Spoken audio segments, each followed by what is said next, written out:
দুধ দোয়াচ্ছেন, দেখুন অসাধারণ একটি গাভী। আমরা দেখি যিনি ক্রয় করেছেন তার সাথে কথা বলবো। কে কিনছে? ভাইয়ের নাম কি? মোহাম্মদ রাজীব শেখ, বাড়ি কোথায়? মুন্সিগঞ্জ। মুন্সিগঞ্জ। রাজীব, জি।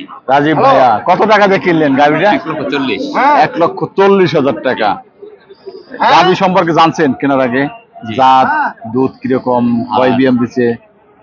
এটা এবার নিয়ে দ্বিতীয় বিয়ান। তৃতীয় বিয়ান। জি। কি জাতের? খরচ। খরচ। জি। দুধের কথা কি বলছেন ব্যাপারে? 2 বেলা 15 লিটারের কথা বলছি। কত? 2 বেলা 15 লিটার। 2 বেলা 15 লিটার। জি। এখন 10টা দোয়াই দিব।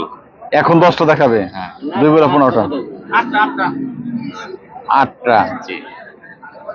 এখন 8টা হলে 2 বেলা 15টা হবে মনে হচ্ছে। না 15টা হবে না, 12টা হবে।